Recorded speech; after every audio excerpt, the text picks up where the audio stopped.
کرام، حاضرین مسجد، جملہ مصلیان مسجد، عزیز بچوں، السلام علیکم ورحمۃ اللہ وبرکاتہ۔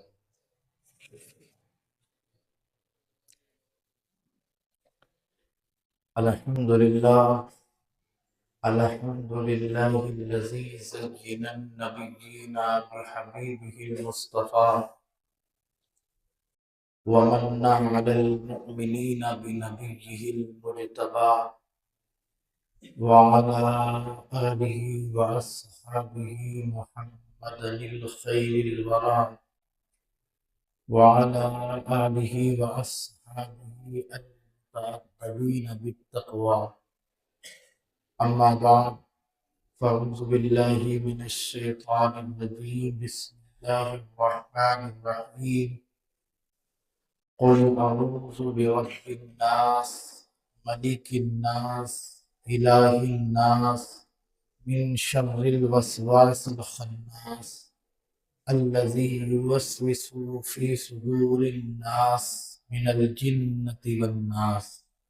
صدق اللہ العظیم۔ بارگاہ مصطفی میں اس جمعہ مبارکہ کے مقدس دن کو، اس کی لیل و نہار، صبح و مساء، ایک ایک لمحے کو اپنے لیے گواہ بنا کر مشفق و کریم محبوب جانے کائنات ہم گنہگاروں کی شفاعت فرمانے والے شفیع آقا کی بارگاہ میں غلامی کا ثبوت پیش کرتے ہوئے درود پاک پڑھیں۔ اللہ رب محمد صلی علیہ وسلم، اللہ رب محمد صلی علیہ وسلم،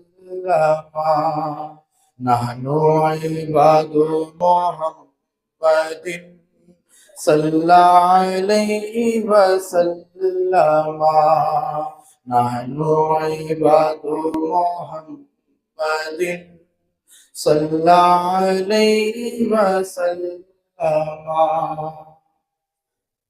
رفیقان گرامی، آج یہ جمعہ مبارکہ کا مقدس دن ہم اور آپ اللہ کی بارگاہ میں سجدہ میں سجود، اس کی بارگاہ میں اپنی پیشانی کو خم کرنے کے لیے حاضر ہوئے۔ اللہ رب العزت ہم سب کی حاضری کو اپنی بارگاہ میں قبول فرمائے۔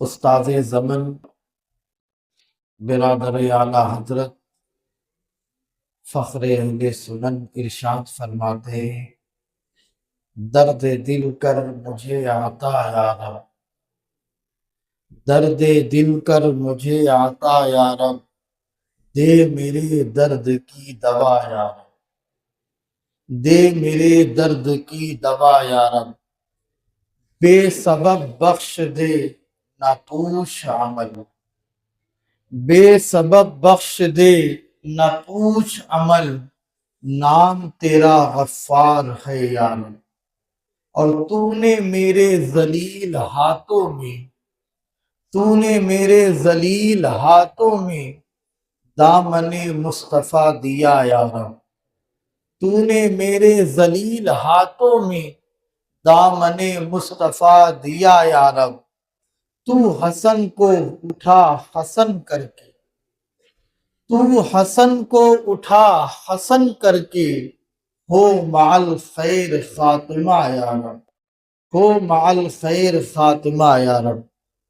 رفیقان گرامی، یقیناً موسم کی جو اپنی مار ہے وہ شباب پہ ہے، لیکن دنیا میں انسان جو آیا ہے، آج کا جو موضوع کہ انسانیت کی پناہ کیا ہے، انسانیت کی پناہ گاہ کون سی چیز ہے، کہاں جا کر وہ اپنے آپ کو چھپا سکتا ہے اور کس کی پناہ لے کر وہ اپنی زندگی کامیاب بنا سکتا ہے۔ آپ دیکھ رہے ہیں کہ موسم اتنا سرد ہے، یقیناً بہت ٹھنڈ ہے، اور یہ چیزیں ہیں، یہ دنیا کی اتار چڑھاؤ، یہ شب و روز، یہ چیزیں ایسے ہی اپنے معمول پر چلتی ہے، لیکن اللہ نے جو انسانیت کی تخلیق فرمائی ہے اس کا بھی اپنا ایک مقصد ہے۔ میں نے قرآن مجید کی سب سے آخری سورت کی تلاوت کی۔ یہ نزول قرآن کے اعتبار سے آخری سورت نہیں ہے، بلکہ یہ ترتیب قرآن کے اعتبار سے یہ آخری سورت ہے، ورنہ قرآن پاک کی آخری آیت جو ہے وہ یہ ہے، الَّيَوْمَ أَكْمَلْتُ لَكُمْ دِينُكُمْ وَأَتْمَمْتُ عَلَيْكُمْ نِعْمَتِي وَرَضِيتُ لَكُمُ الْإِسْلَامَ دِينًا۔ لیکن آخری سورت جو میں نے پڑھی، قُلْ أَعُوذُ بِرَبِّ النَّاسِ، اے محبوب آپ فرما دیجئے کہ میں لوگوں کے رب کی پناہ چاہتا ہوں، ملک الناس، جو لوگوں کا مالک ہے اس کی پناہ چاہتا ہوں، الہ الناس، جو لوگوں کا رب ہے میں اس کی پناہ چاہتا ہوں۔ کن چیزوں سے پناہ چاہتا ہوں؟ من شر الوسواس الخناس، ان بری خصلتوں سے، ان شیطان رجیم کے وسوسوں سے پناہ چاہتا ہوں۔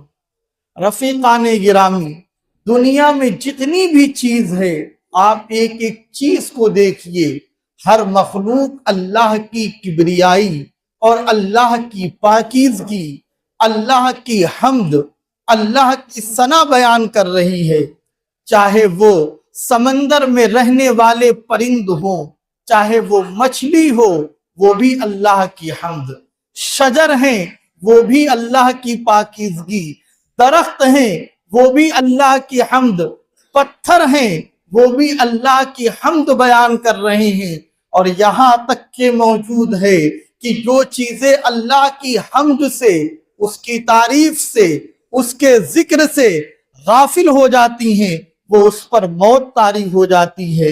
یہ درخت جو آپ دیکھ رہے ہیں، یہ اس وقت سوکھنے لگتے ہیں یا ان کو اس وقت کاٹا جاتا ہے جب یہ اللہ کے ذکر سے غافل ہو جاتے ہیں۔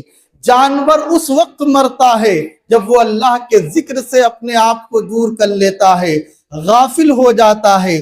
اسی طریقے سے سمندر کی مچھلیاں اس وقت شکاری کے شکار میں پھنس جاتی ہیں جب وہ اللہ کے ذکر سے دور ہو جاتی ہیں۔ رفیقان گرامی، حضرت ذوالنون مصری رحمت اللہ علیہ ایک بہت جلیل القدر بزرگ ہیں۔ آپ سمندر کے سفر پر تھے اور آپ کے ساتھ آپ کی بیٹی بھی تھی اور آپ کشتی میں سوار تھے۔ سوار کرنے کے بعد اپنے سفر کو طے کر رہے تھے، لیکن راستے میں ایک لمحہ وہ آتا ہے، آپ مچھلیوں کو پکڑنا شروع کر دیتے ہیں اور مچھلی کو پکڑتے ہیں اور اپنی کشتی میں ڈال دیتے ہیں۔ اسی طریقے سے آپ سفر کر رہے ہیں اور سمندر کے اندر، دریا کے اندر، اور مچھلیاں پکڑ پکڑ کر اپنی کشتیاں میں ڈالتے جا رہے ہیں، اور ان کی بیٹی جو آپ کے ساتھ ہمراہ تھی سفر میں، اس نے وہ مچھلی بار بار دریا میں، سمندر میں پھینکنا شروع کر دیا۔ اتنا ہوا کہ جب سمندر کے کنارے پر وہ مچھلی اس کو پوری طریقے سے ڈال دیا، اور جب ان کی کشتی کنارے پر جا کر لگتی ہے تو آپ پیچھے پلٹ کر دیکھتے ہیں اور اپنی بیٹی سے پوچھتے ہیں، میں نے اس کے اندر مچھلیاں بن کری تھی، مچھلیاں ڈال رہا تھا، جمع کیا، وہ مچھلی کہاں ہے؟ تو آپ کی بیٹی نے کہا، آپ ہی نے تو کہا تھا کہ اللہ تبارک و تعالی مچھلیوں کو اس وقت شکاری کے شکار میں پھنسا دیتا ہے جب وہ اللہ کے ذکر سے دور ہو جاتی ہے۔ تو ہم کتنی مرتبہ اللہ کے ذکر سے دور ہوتے ہیں، لیکن پروردگار ہمیشہ ہم کو توفیق سجدہ عطا فرماتا ہے، اپنی بارگاہ میں لا کر کھڑا کرتا ہے گناہ ہونے کے باوجود، لیکن وہ ہم کو دعا کا سلیقہ عطا فرماتا ہے۔ اے میرے والد ماجد، جس نے ایک مرتبہ اللہ کے ذکر سے ہلکی سی غفلت کری، آپ نے شکار کر لیا۔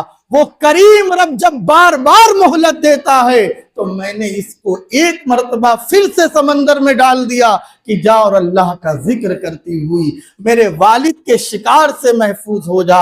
یعنی جب بندہ ذکر سے غافل ہو جاتا ہے پرندہ اور درخت تو وہ سوکھنے لگتے ہیں، لیکن وہ کتنا کریم رب ہے کہ جب انسان دور ہوتا ہے ذکر سے، نہ اس کے کھانے میں کمی آتی ہے، نہ اس کے پہننے میں کمی آتی ہے، نہ اس کے اوڑھنے میں کمی آتی ہے، نہ اس کے چلنے میں کمی آتی ہے، نہ اس کے لوگوں سے ملاقات میں کمی آتی ہے، نہ لیکن اس کو سفر میں کمی آتی ہے، نہ تجارت میں اس کی کوئی کمی کی جاتی ہے۔ کتنا کریم رب ہے، ہم اس کی دنیا میں اس کے آسمان کے شامیانے کے نیچے اپنی زندگی بھی گزار رہے ہیں۔ ہم اس کے بچھائے ہوئے بچھونا جو زمین ہے اس پر اپنا سفر بھی طے کر رہے ہیں۔ ہم اس کی دی ہوئی نعمتوں سے فائدہ بھی حاصل کر رہے ہیں، لیکن پھر بھی ہم اس کے ذکر سے اس طریقے سے غافل ہیں کہ آج ہم کو سرد موسم کی ہواؤں نے سجدہ کرنے سے روک دیا۔ سوچئے کہ جب اللہ کی جانب سے اگر عذاب آ گیا، یہی موسم اگر سخت گرمی میں بدل گیا تو تمہارا اور ہمارا حشر کیا ہوگا؟ ہمیں ہر حال میں لَإِن شَكَرْتُمْ لَأَزِيدَنَّكُمْ وَلَإِن كَفَرْتُمْ إِنَّ عَذَابِي لَشَدِيدٌ۔ اور میرے حضور کا فرمان ہے مَن لَمْ يَشْكُرِ النَّاسِ لَمْ يَشْكُرِ اللَّهِ۔ اے میرے عزیز، اللہ کی رحمت دیکھنا چاہتے ہو، آقا کریم صلی اللہ علیہ وسلم فرماتے ہیں، اور یہ خود رب کا ارشاد پاک ہے، وسعت رحمتی کل شیء، میری رحمت نے ہر چیز کو گھیر رکھا ہے، تم جہاں سے مجھے پکارو گے وہاں میری رحمت تمہاری مدد کرتے ہوئے آئے گی۔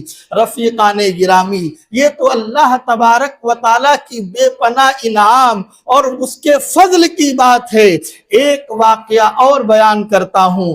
حضرت ابراہیم علی نبینا علیہ السلام، ان کی مہمان نوازی، ان کا دسترخوان تاریخ میں موجود ہے کہ آپ بہت زیادہ دل فیاض آدمی تھے اور آپ ہمیشہ مہمانوں کی عزت کرتے تھے، اور اس امید کے ساتھ ہمیشہ دسترخوان پر بیٹھتے تھے کہ جب تک کوئی مہمان نہیں آ جاتا آپ کھانا نہیں تناول کرتے تھے، آپ کھانا نہیں شروع کرتے تھے۔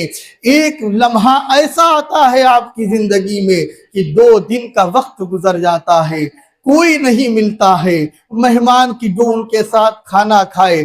آپ باہر تھے گھر سے اور ایک شخص کو دیکھتے ہیں کہ 50 سے 60 سالہ ہے، آپ نے اس کو پکڑا اور کہا تم میرے گھر چلو، تم میرے مہمان ہو، آج تم کو میرے ساتھ کھانا کھانا ہے۔ حضرت ابراہیم علی نبینا علیہ السلام اس کو لے کر اپنے گھر میں آتے ہیں، لانے کے بعد دسترخوان بچھاتے ہیں، اور بچھانے کے بعد اس کے لیے تمام جو غذائیں تھیں آپ کے گھر میں آپ نے اس کو پیش کر دیا۔ پیش کرنے کے بعد کہا اللہ کا نام لے اور کھانا شروع کر دے۔ اس سے کہا کہ اللہ کا نام لے اور کھانا شروع کر دے۔ کہا یہ رب کون ہے؟ یہ اللہ کون ہے؟ میں نہیں جانتا ہوں، میں تمہارے رب کو نہیں مانتا ہوں، میں اللہ کا ماننے والا نہیں ہوں۔ آج اللہ کی وحدانیت پر، آج وجود باری تعالیٰ پر، آج رب کے ہونے پر آج ڈیبیٹ ہو رہی ہے، رب کے ہونے کو منوایا جا رہا ہے اور اس شخص سے منوایا جا رہا ہے اور اس کی تعظیم کی جا رہی ہے بعد میں کہ یہ کیسا تمہارا چولا ہے جو تم پہن کر ڈیبیٹ میں آئے تھے، جو تمہارے رب کے وجود کا انکار کر رہا ہے، اس کے تم ہاتھوں کو چوم رہے ہو، اس کے ہاتھوں کو اپنے سر پر رکھ رہے ہو۔ یہ کیسی دوہری پالیسی ہے؟ جو اللہ کا نہیں وہ کسی کا نہیں ہو سکتا ہے، کیونکہ ہم کھاتے ہیں رب کا، پیتے ہیں رب کا، عطا کردہ چیزوں کی نعمتوں پر فائدہ اٹھاتے ہیں رب کی، تو ہم ہر حال میں اللہ کا شکر ادا کریں گے۔ کسی انسان کے ٹکڑوں پر پلنے والے نہیں ہیں، وہ قوم کی